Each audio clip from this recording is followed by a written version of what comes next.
O Banco Central dos Estados Unidos cortou a taxa de juros na semana passada em 50 pontos base, e isso daqui fez com que um novo paradigma de política monetária fosse adotado lá nos Estados Unidos, entrando naquilo que é conhecido como easing, ou um período de afrouxamento monetário. Esse tipo de período é caracterizado por uma maior quantidade de estímulo na economia, e isso deriva, obviamente, de uma série de fatores em relação ao nível de atividade econômica e a possibilidade de uma recessão lá no governo norte-americano. Nas últimas semanas, a gente já vem discutindo bastante sobre esse tipo de tema, porque é de fato aquilo que está derivando na precificação de todos os ativos do mercado financeiro tradicional e também do Bitcoin. Vale notar que o preço do Bitcoin subiu desde a decisão de juros e foi sentido de forma mais positiva em relação a ativos de risco. E obviamente a gente aqui coloca o Bitcoin dentro da classe de ativos de risco porque ele tem se comportado com maior nível de volatilidade em relação aos ativos tradicionais. Entretanto, a própria perspectiva do que é o Bitcoin começa a mudar não só para os investidores no geral, mas também para grandes corporações e grandes empresas que estão dentro do mercado financeiro. E é justamente sobre isso que a gente vai falar nesse vídeo de hoje em relação a essa mudança no paradigma monetário, de política monetária lá nos Estados Unidos e também como é que grandes empresas, grandes fundos de investimento começam a passar a enxergar o Bitcoin no meio disso tudo,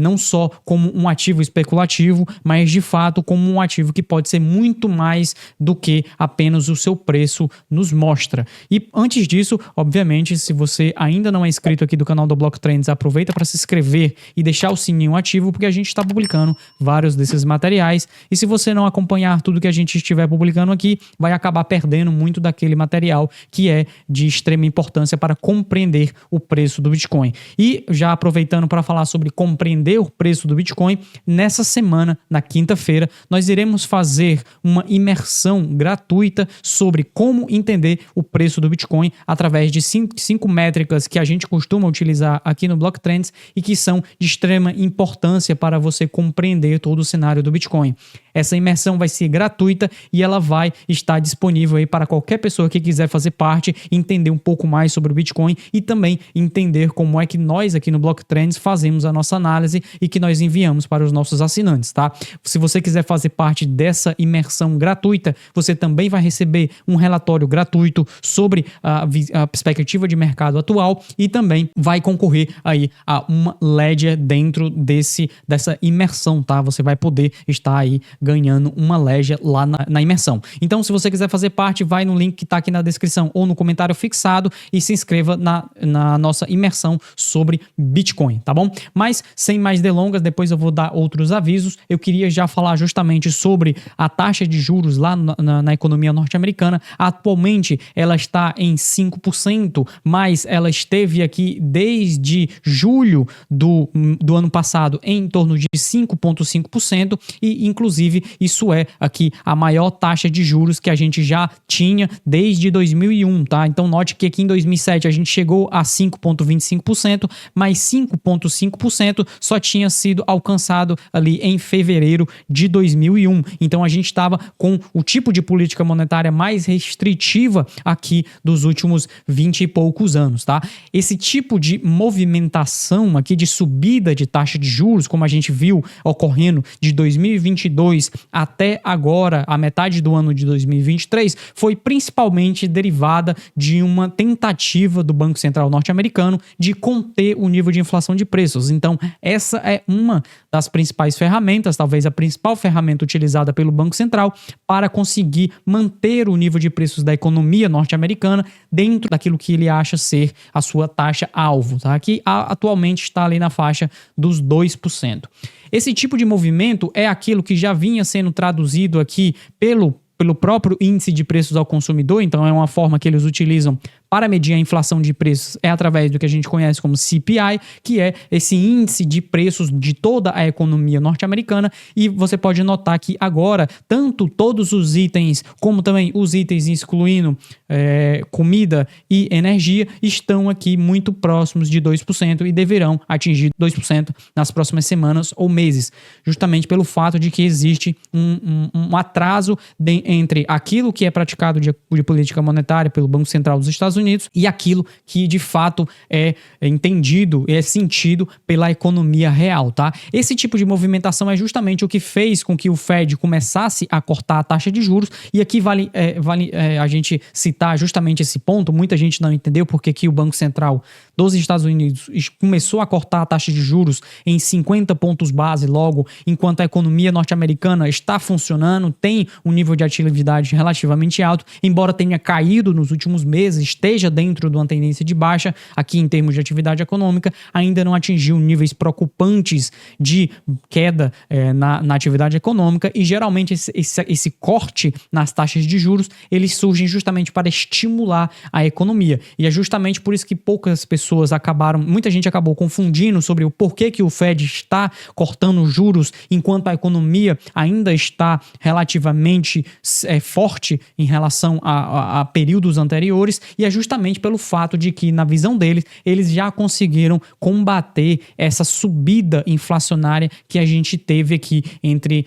2020 e 2022, causado fortemente pela impressão de dinheiro, pela quantidade de liquidez jorrando no mercado ali depois de 2020, principalmente depois de março de 2020, que vocês sabem muito bem o que foi que aconteceu naquele período, tá? Esse tipo de queda no índice de inflação, ele também foi notado aqui na taxa de juros real, tá? Então, quando a gente pega a taxa de inflação de preços e utiliza ela para ajustar a sua taxa de juros, a gente percebe que nós estivemos numa das políticas mais restritivas aqui dos últimos 20 anos, é algo que a gente já tinha falado aqui em relação à própria taxa de juros, tá? Isso por quê? Porque, de fato, quanto mais eles elevam juros, mais eles tornam difícil o custo de aquisição de capital. Isso faz com que as pessoas tendem a negociar menos ativos e tendem a fazer menos investimentos. E é justamente esse o tipo de cenário que fez com que o Fed resolvesse, bom, agora nós já chegamos a atingir a nossa meta de inflação e agora nós já podemos começar a cortar juros. Inclusive, esse gráfico aqui, esses dois gráficos que vocês estão observando, foram os gráficos que a gente soltou na quarta-feira passada, no dia em que o Fed cortou as taxas de juros, e nós enviamos para os assinantes do Block Trends Pro. Esses gráficos aqui e todo esse relatório com uma série de coisas que a gente ainda vai falar nesse vídeo também foram enviados para os assinantes, e se você tiver interesse em receber esse tipo de material em primeira mão aqui antes dos grandes eventos ocorrerem e antes dos grandes eventos impactarem na precificação do Bitcoin, eu recomendo que você conheça o Block Trends Pro, que é a nossa área de assinantes, e lá nós conseguimos informar e trazer material de análise com um nível de profundidade e um nível de detalhes único dentro do mercado brasileiro. Então, se você quer entender mais o Bitcoin e quer saber como se posicionar no Bitcoin antes do preço de fato refletir algum desses movimentos, eu recomendo que você veja e conheça, teste o Block Trends Pro, porque lá a gente solta esse tipo de material de análise muito antes de todo o resto do mercado, tá? Mas para a gente continuar em relação à taxa de juros, aqui nós temos que não apenas o corte de taxa de juros é importante, mas também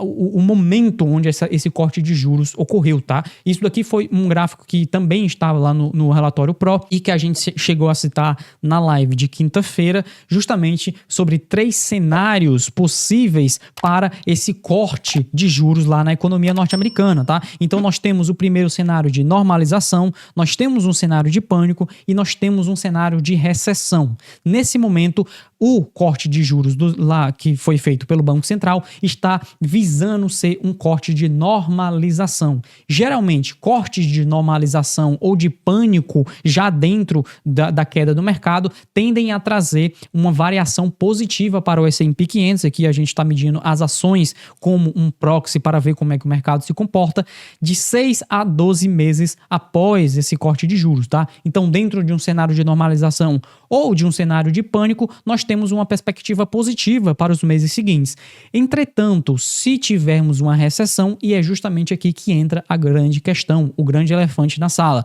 se é que vamos ter uma recessão ou não. Porque dentro dos cenários de recessão, os cortes dentro de um cenário de recessão tendem a ser negativos para os preços dos ativos, tá? E isso a gente viu em 1990, nós vimos em 2001 e nós vimos também em 2007. É por isso que atualmente o mercado como um todo está tentando entender se esse corte de juros aqui é, de fato, para uma tentativa de apenas normalizar a economia norte-americana ou se ele vai, de fato, derivar em uma recessão. E a gente pode ter certeza que, se derivar uma recessão, tanto ativos tradicionais irão ser penalizados, quanto também o Bitcoin, tá? Apesar de a gente entender que o Bitcoin vai funcionar para o longo prazo de forma diferente do que os outros ativos financeiros estão se propondo hoje, daqui a pouco eu vou mostrar mais sobre isso, nós também entendemos que a volatilidade de mercado faz com que o Bitcoin acabe sendo impulsionado e negociado de forma intensamente derivada à emoção mesmo, tá? E pelo fato do Bitcoin ser líquido 24 horas por dia, nos finais de semana, qualquer hora você pode negociar Bitcoin, ele geralmente tende a ser um dos primeiros ativos a serem negociados em momentos de turbulência, tá? Por outro lado, a gente já começa a ver um nível de liquidez maior aqui dentro do Bitcoin, tá? Dentro do mercado cripto no geral. Aqui a gente pode medir, inclusive, pelo agregado de oferta circulante das stablecoins, e a gente já consegue perceber aqui uma subida na quantidade de stablecoins emitidas no mercado. E isso daqui, obviamente, é derivado totalmente da liquidez que existe no mercado atualmente. Embora nós estejamos dentro de um período onde nós estamos vendo queda no balanço de ativos dos bancos centrais, tá? Então, aqui nesse gráfico eu estou mostrando basicamente o balanço de ativos dos bancos centrais, incluindo o Banco Central dos Estados Unidos. A grande maioria deles continua em queda desde 2022. Nós temos uma perspectiva positiva em termos de liquidez de mercado no sentido monetário, tá? Então, quando a gente olha a liquidez monetária, ou seja, a quantidade de dinheiro em circulação em todo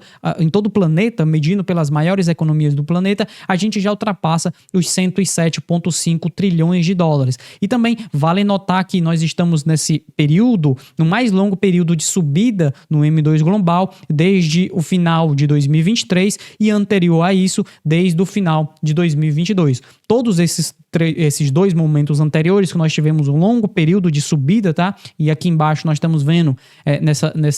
nesse gráfico aqui a variação de 30 dias na oferta monetária global. Nós podemos perceber que o preço do Bitcoin acabou sendo negociado de forma positiva nos dias, nas semanas e nos meses seguintes, tá? Às vezes essa variação ela não veio de imediato, né? Esse impulso positivo não veio logo de imediato nos dias seguintes, mas veio semanas ou meses seguintes, e é justamente aqui onde a gente se encontra. Mas por que é importante a gente observar tanto a liquidez do balanço de ativos do Banco Central quanto a liquidez da oferta monetária global? Por quê? Porque basicamente esse balanço de ativos ele vai ser aquilo que vai impactar diretamente na quantidade de liquidez do mercado, tá? Não só a liquidez monetária que existe em toda a economia, mas na liquidez do próprio mercado financeiro. E a liquidez do mercado financeiro, ela é altamente dependente aqui do balanço de ativos dos bancos centrais. Nesse gráfico que eu estou mostrando para você, a gente tem o balanço de ativos do Banco Central da União Europeia, do Fed, né, que é dos Estados Unidos, da China e do Japão. E podemos perceber que, embora eles estejam em queda, né, nós podemos esperar que esses balanços de ativos voltem a subir, justamente porque nós já vimos que a história, então a gente pode ver aqui desde o início desse milênio, né, aqui desde o início de 2001, a gente tem uma subida constante no balanço de ativos dos bancos centrais. Por quê? Porque basicamente esse balanço de ativos ele é derivado daquilo que os bancos centrais fazem para manter o nível de liquidez no mercado. Então, quando o tesouro norte-americano ou o tesouro desses países emitem dívida, obviamente a gente já falou sobre dívida aqui anteriormente, quando esses países emitem dívida, o próprio Banco Central pode entrar comprando essas dívidas. Então, basicamente, para comprar essas dívidas, eles emitem mais unidades monetárias, eles criam dinheiro para comprar essa dívida do próprio governo. Isso aumenta a quantidade de dívida pública dentro do país, mas também aumenta a quantidade de liquidez e, obviamente, faz com que o balanço de ativos do Fed, que é majoritariamente composto por títulos públicos, também aumente. Então, durante esses períodos de aumento dentro do balanço de ativos, a gente pode esperar uma maior quantidade de liquidez sendo jorrada no mercado e uma quantidade mais intensa de volume comprador em ativos financeiros. Então, dentro desse período de afrouxamento monetário, onde nós temos menor taxa de juros, aumento do balanço de ativos do Fed e maior quantidade de impressão monetária, nós provavelmente teremos uma precificação do Bitcoin muito melhor, ou seja, subindo aqui, acompanhando esse aumento de liquidez no mercado, e é justamente isso que a gente pode ver ocorrendo nos próximos meses, caso nós não tenhamos uma recessão severa que quebre esse ciclo de liquidez que a gente enxerga no mercado. E por outro lado, mesmo que isso venha a ocorrer, tá? A gente já percebe aqui no mercado, as pessoas já começam a perceber no mercado, e aqui não é apenas pessoas comuns, e aqui eu tô falando de instituições mesmo, como a gente percebe dentro desses fundos de investimento. A própria BlackRock publicou um relatório chamado de Bitcoin a Unique Diversify, ou seja, um diversificador único, mostrando que dentro de cenários onde nós temos dificuldade de manter o nível de preços constante e onde há uma alta quantidade de deterioração no poder de compra, justamente derivado a o dinheiro continuar crescendo, a quantidade de dinheiro continuar crescendo, a gente tem o Bitcoin com 21 milhões de unidades, com uma política monetária programada. A mesma coisa acontece quando a gente percebe que o dinheiro tem dificuldades de ser transacionado através do planeta de forma barata, algo que nós conseguimos executar dentro do Bitcoin. A mesma coisa conseguimos perceber quando nós temos dificuldade de acessar o sistema financeiro em alguns países, porque ele é controlado por autoridades centrais, que você tem dificuldade de acessar esse sistema financeiro e de compreender esse sistema financeiro, diferentemente do Bitcoin, que é um protocolo monetário aqui, um sistema monetário global aberto. E é justamente isso que o paper da BlackRock trouxe, nos mostrando que apesar de termos